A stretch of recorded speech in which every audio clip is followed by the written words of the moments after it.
नमस्कार दोस्तों, welcome to my YouTube channel and आपका बहुत बहुत स्वागत है मेरे यूट्यूब चैनल में। Now we will talk about types of lease. कितने तरह की लीज होती हैं। फर्स्ट है ऑपरेटिंग लीज। ऑपरेटिंग लीज क्या होती है? तो जैसे कि मैंने आपको बताया, लीज का मतलब क्या होता है कि जब हम कोई एसेट हम यूज़ करने के लिए लेते हैं तो उसे हम लीज कहते हैं। ठीक है, उसमें हमारा एग्रीमेंट होता है, that is called lease agreement. Lease agreement में ये होता है कि लेसर ने कोई हमें एसेट दी है और वो कितने टाइम के लिए दिए हैं और हमें उसके बदले कितना अमाउंट पे करना है, monthly, yearly, quarterly and half yearly. So ये पहले ही डिसाइड हो जाता है। ठीक है। ऑपरेटिंग लीज जो होती है शॉर्ट टर्म के लिए होती है और ये स्मॉल लीज मानी जाती है। ठीक है। Operating lease is much lower than the economic life of the assets, and thus the total investment of the lessor is not recovered through primary period of lease। तो इसमें क्या होता है, जब हम फर्स्ट टाइम लीज पे देते हैं कोई भी एसेट, तो उसमें फर्स्ट टाइम में हम उसकी जितनी भी कॉस्ट है, एसेट की जितनी कॉस्ट है, उसको हम रिकवर नहीं कर पाते। जो फर्स्ट हम लीज पे देते हैं, जो ऑपरेटिंग लीज होती है, operating lease as I told you that it's a short run and small lease. तो इसमें हम थोड़े टाइम के लिए देते हैं, तो उससे हमारी जो ओवरऑल जो हमने इन्वेस्ट किया है किसी एसेट्स पे वो पूरा नहीं होता। तो हम मतलब इसे प्राइमरी पीरियड ऑफ लीज कहते हैं और ये शॉर्ट टर्म के लिए होता है। इसमें लेसर जो है होता है वो एसेट्स का पूरा अमाउंट रिकवर नहीं कर पाता। ठीक है। नेक्स्ट आता है the lessor also bear insurance, maintenance and repair cost etcetera. जो लेसर होता है, as I told you, lessor कौन होता है? ऑनर होता है, ऑनर ऑफ द एसेट। ठीक है। Asset, equipment, it can be anything. So the lessor also bear insurance, maintenance and repair cost etc. Therefore this is called service lease। इसको service lease भी बोलते हैं हम। ऑपरेटिंग लीज के साथ साथ इसे सर्विस लीज भी बोला जाता है। The lessor and lessee has the right to terminate lease after due notice। Means वो लीज़ को टर्मिनेट भी कर सकते हैं। टर्मिनेट मतलब क्या होता है, ख़त्म भी कर सकते हैं। मान लीजिए फॉर एग्जांपल, जैसे कि 2 इयर्स का उन्होंने एग्रीमेंट किया है, लीज़ एग्रीमेंट, बट जो लेसी है उसे वो एसेट 2 इयर्स के लिए नहीं चाहिए और उसे वो जो लीज़ एग्रीमेंट जो है उसे टर्मिनेट करना है, कैंसिल करना है। तो कैंसिल वो कर सकते हैं। उसके पहले उसे एक ड्यू नोटिस देना पड़ेगा, उसके बाद वो ईजिली लीज़ एग्रीमेंट को टर्मिनेट कर सकते हैं। For example, computer and other office equipment. जो ऑफिस होते हैं उसमें कंप्यूटर्स, कई बार कंप्यूटर्स एंड कई बार हम लाइक फर्नीचर और इक्विपमेंट्स हम लीज पे लेते हैं फॉर स्पेसिफिक यूज़ के लिए। बट कई बार क्या होता है कि हमारा वो स्पेसिफिक पर्पस कंप्लीट हो जाता है, फुलफिल हो जाता है, तो हमें उन सब एसेट्स की ज़रूरत नहीं होती। तो उस टाइम पे हम नोटिस देकर हम लीज एग्रीमेंट को टर्मिनेट कर देते हैं। ठीक है। This is called operating lease. Operating lease में मैंने आपको बताया कि शॉर्ट रन के लिए होती है एंड इसको सर्विस लीज भी बोलते हैं। एंड जितने भी एक्सपेंस होते हैं, बेनिफिट्स होते हैं, वो लेसर को जाते हैं। Insurance, maintenance, whatever the expenses, all the expenses and profits are associated with lessor means owner of the asset, right. फिर आता है हमारा फाइनेंस लीज। फाइनेंस लीज को हम बोलते हैं लॉन्ग टर्म के लिए। लॉन्ग टर्म के लिए ये होता है, it is a long term agreement which is irrevocable during the primary lease period, which is generally the full economic life of the lease assets। अब इसका मतलब क्या है? जो फाइनेंस लीज होती है ये लॉन्ग टर्म के लिए होती है। मान लीजिए कोई एसेट की लाइफ है 10 साल, तो जनरली उसको 10 साल के लिए, 9 साल के लिए या 11 साल के लिए उसे दिया जाता है लीज पे, तो उसको कहते हैं हम फाइनेंस लीज। और फर्स्ट जो प्राइमरी, जो फर्स्ट टाइम जब हम उसे लीज पे देते हैं, उसी में हम जितने भी हमने कॉस्ट लगाई है, जितने की भी हमने परचेज़ की थी, उसमें हम रिकवर कर लेते हैं। ठीक है। फिर आता है primary period. Primary period first period होता है नो कैंसिलेबल, कैंसिलेशन नहीं होता। Lessor recovers his total investment through lease rental, first time में वो पूरा रिकवर कर लेता है। एंड सेकेंडरी पीरियड क्या होता है, स्मॉलर देन प्राइमरी, जो पहले फर्स्ट टाइम दिया था उससे कम होता है, स्मॉलर होता है। And this is known as peppercorn rental. Peppercorn rental होता है मतलब कि लाइक जब हम दूसरी बार में देते हैं तो कम टाइम के लिए देते हैं, ठीक है। नेक्स्ट आता है all risk and reward to lessee. अब होता क्या है कि हमने एक तरीके से जो एसेट्स हैं वो हमने लेसी को दे दी। अब जो भी हो रहा है उसको रिपेयर कराना है, मेंटेनेंस कराना है, क्योंकि हमने उसे लॉन्ग टर्म के लिए दिया है। अब ये तो है नहीं कि लेसी बोलेगा कि मेरे इसको इसमें मुझे प्रॉब्लम आ रही है, इसको ठीक करके दो, ये करके दो। सो ऐसा नहीं होता।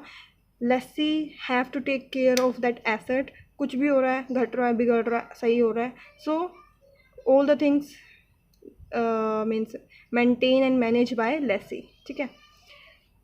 Accepted transfer of ownership of asset, बस वो ओनर नहीं होता है एसेट्स का, बट सारी चीज़ें उससे ही जुड़ जाती हैं। Lessee is responsible for repair and maintenance of assets. As I told you that he will be responsible for all the things, maintenance and repair. Such type of lease is non-cancelable. The lesser's invest is assured. Means जो lesser होता है वो assured हो जाता है और non cancelable होती है और ये long term के लिए होती है। तो ये सारी चीज़ें हैं जो आपको याद रखनी है, ठीक है। जो लीज़ होती है फाइनेंस लीज़, उसमें भी काफ़ी मतलब टाइप्स होते हैं। फर्स्ट होता है लिवरेज लीज़। इसमें क्या होता है कि जो लिवरेज लीज़ में क्या होता है कि देखो, बाय एसेट, हमने एक एसेट बाय करी, ठीक है, हमने बैंक से लोन ले लिया, हम बैंक को पे करेंगे लोन की पेमेंट, ठीक है। अब क्या करता है कि जो बायर होता है उसको पहले बैंक से लोन लेता है, देन उसे लोन लेकर उसे लीज पे दे देता है। लीज से जो मनी आती है, जो लीज से मनी आती है, रेंट आता है, उसकी पेमेंट वो उसकी मीन्स लोन की पेमेंट वो लीज रेंटल से करता है, पेमेंट करता है। इसके पास पेमेंट आ गई तो इसने इसको पेमेंट कर दी। देखो ये बायर है मिस्टर लाला, ठीक है, इसने एक एसेट खरीदी, फिर इसने लोन कराया एसेट का, ठीक है। फिर लोन कराने के बाद इसने वो एसेट लीज पे दे दी। अब जो लीज से रेंट आएगा वो मिस्टर लाला बैंक को देगा, वो पेमेंट बैंक को देगा।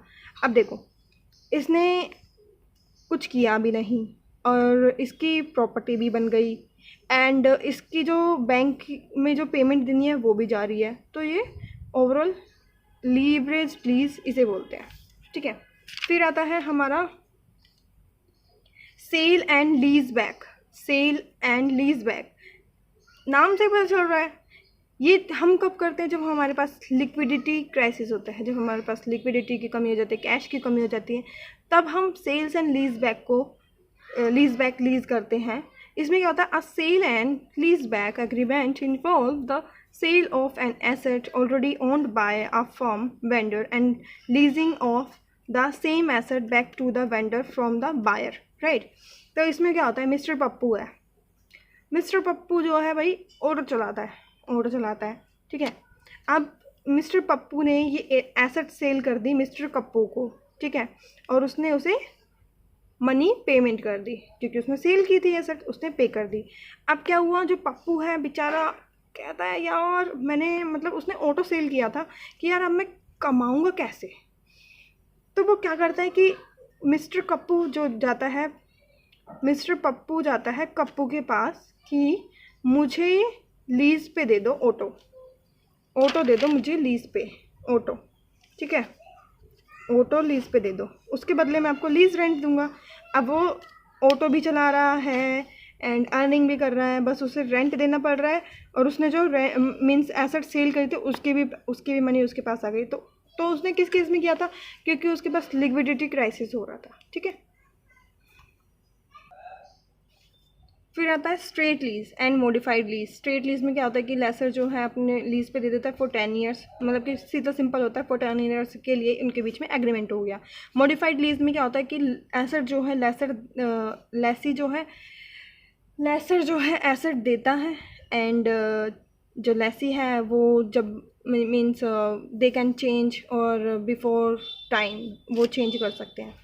अब आता है sales aid lease. Sales aid lease में क्या होता है, the leasing company usually get a commission on such sales from the manufacturer and increase profit. इसमें होता क्या है, जैसे मान लीजिए मिस्टर कप्पू का एक शॉपिंग मॉल है, ठीक है, तो वोल्टास कंपनी उससे एग्रीमेंट करती है कि आप हमारी एसी सेल करो, बदले में हम आपको कमीशन देंगे। तो मिस्टर कप्पू कहता है ठीक है, उसे क्या मिलेगा, उसे मिलेगी कमीशन। वाह, कमीशन मिलेगी। फिर भाई अब मिस्टर पप्पू कहे अच्छा भाई मैंने तो कह दिया तुझे कि तू दे दे, ठीक है। अब पता चला है कि भाई एग्रीमेंट हुआ नहीं है और एसी धड़ाधड़ बिके जा रही है और वो कमीशन देने में नखरे कर रहे हैं। तो हम क्या करते हैं कि एग्रीमेंट करते हैं उसके बीच में, ठीक है। तो उस एग्रीमेंट को हम बोलते हैं सेल एड लीज, ठीक है। फिर आता है हमारा lease with purchase option, where the lessee has the right to purchase a leased asset after the expiry of initial phase period at an agreed price।